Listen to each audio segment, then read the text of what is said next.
The so-called mountain men, who opened roots in the American West, represent the essence of frontier expeditions experienced by figures such as Wild Bill Hickok. In 1874, Harry Yount encountered the challenges of this territory while staying at Berthoud Pass, in the central Rocky Mountains of Colorado, as a member of the expedition led by Ferdinand Veef Hayden. Ezekiel Proctor, known among his peers as Zeke, was born Cherokee and maintained this connection throughout his life. In 1838, when he was only 7 years old, he was removed with his family from Georgia to Indian Territory, following the same route as thousands of other Cherokees in what became known as the Trail of Tears. Around 1890, the first cowgirls appeared in American arenas, performing in public events on horseback. They were distinguished by their use of voluminous flowers or split skirts, along with boots and large hats, elements that defined their identity and challenged the conventions of the time. Seth Bullock is widely recognized as one of the central figures in the history of Deadwood, and a name strongly associated with law enforcement in that region. He was the first local sheriff and stood out for his integrity to the extent that he married his brother's widow, honoring family obligations. His skill with firearms was so great that it even impressed Wild Bill Hickok, another icon of the Old West. William F. Cody, better known as Buffalo Bill, solidified his reputation on the vast American plains, thanks to his skill as a scout and his prowess in buffalo hunting. These achievements caught the attention of distinguished visitors, and Cody went on to lead hunting expeditions for influential figures, including European aristocrats such as the Earl of Dunraven from Ireland, and in particular Grand Duke Alexis, a member of the Russian royalty. In a striking portrait taken in 1887 by photographer Ben Wittick, Geronimo is shown kneeling with an 1873 trapdoor carbine. Researchers claim that the rifle may have been merely a studio prop, although its symbolism became intertwined with both popular narratives and historical records. The legend of the Stetson goes far beyond chivalry and Old West narratives. It encompasses all who honor Western traditions, whether they be vaqueros, cavalry officers, cowboys, or farmers, preserving a legacy that resonates along cattle routes and old rural settlements. According to chronicles of the time, the unyielding, angry angel of Chinatown never backed down from any mission.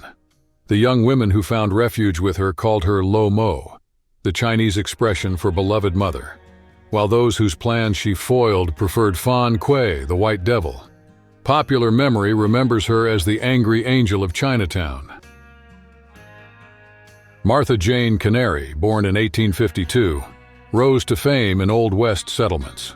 Known for her marksmanship and service as a scout for the United States Army, she defied feminine behavioral standards by traveling and drinking like many frontier men.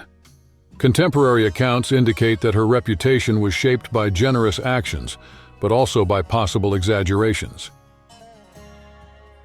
On August 7, 1874, when William H. Illingworth took the photograph, Lieutenant Colonel George Armstrong Custer had already traveled through the renowned Black Hills.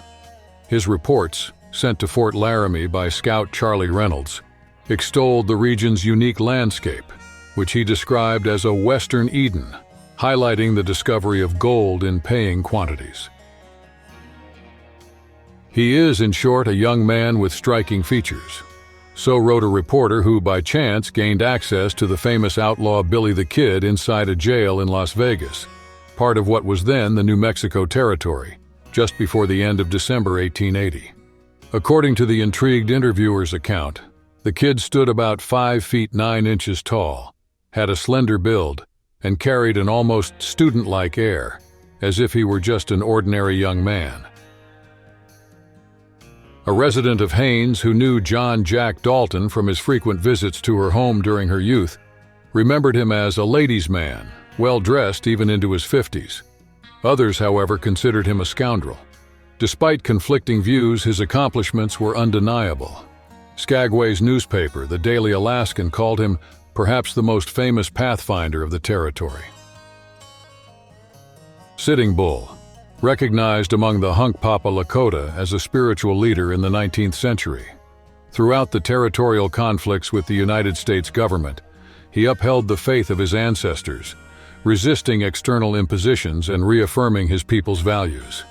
His determination, even in the face of political and military pressures, helped ensure that Lakota heritage remained present in subsequent generations. Before President Theodore Roosevelt's inaugural parade began on May 4, 1905, photographer Edward S. Curtis captured 6 native leaders from different nations who were invited to participate in the presidential ceremony. Little Plume, Buckskin Charlie, Geronimo, Quanah Parker, Hollow Horn Bear, and American Horse.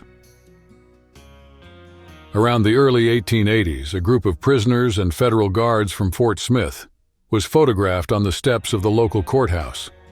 It is possible that some of these detainees were captured by Deputy U.S. Marshal Bass Reeves, who brought them to trial before Judge Isaac C. Parker, whose federal court had jurisdiction over the Western District of Arkansas. On December 12, 1868, while the United States was still recovering from the Civil War, about 50 masked men left Seymour, Indiana, for New Albany. Moving quickly, they seized the Floyd County Jail and forced the sheriff to hand over the cell keys.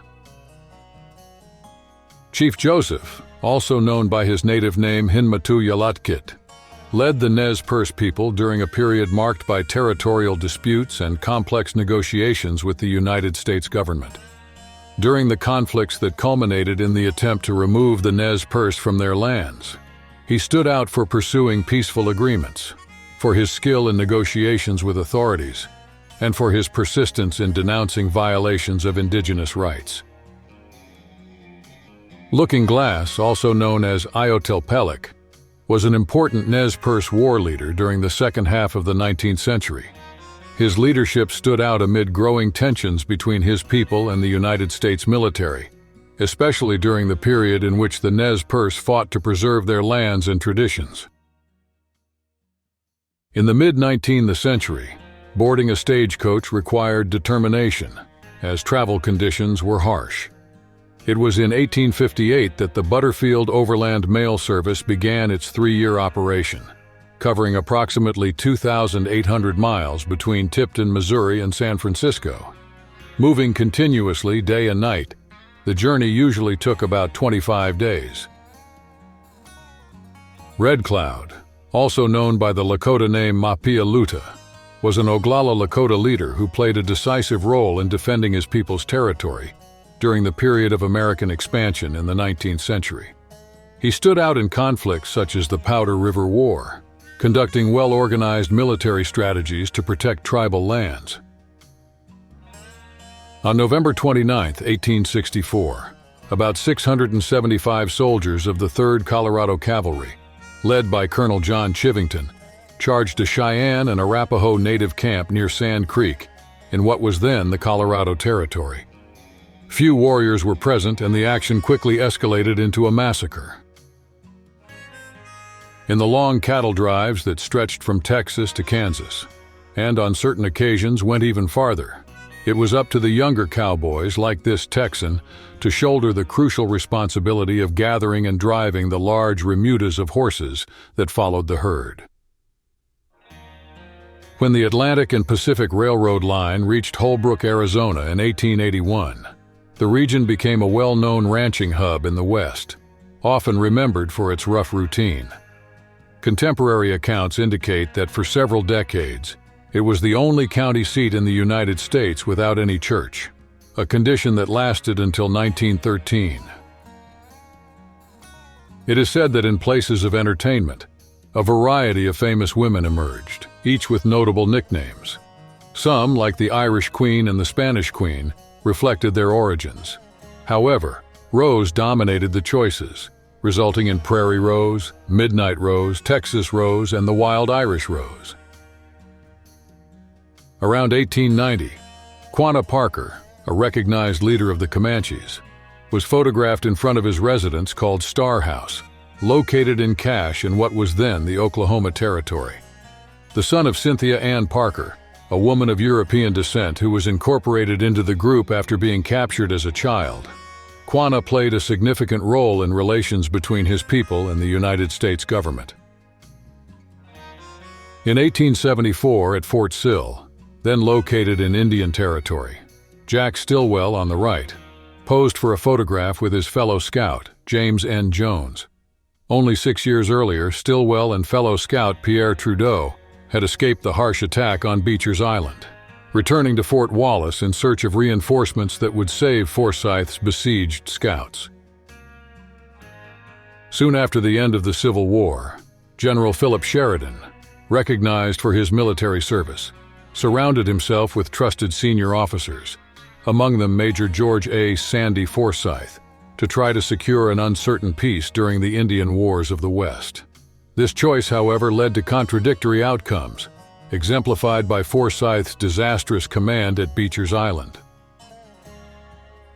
During the Texas Revolution, Sam Houston gathered approximately 900 Texan fighters, who, in an unexpected maneuver, attacked the Mexican army of about 1,300 men under the direct command of President Santa Anna, in a confrontation that took place at a site called San Jacinto.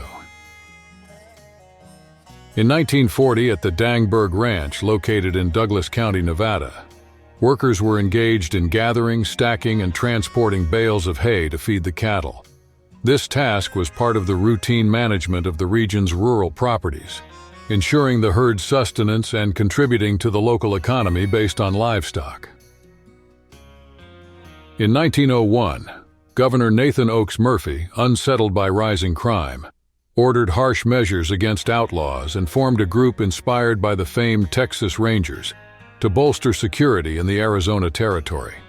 Thus, the Arizona Rangers emerged, efficient yet frowned upon by local authorities. They were disbanded in 1908.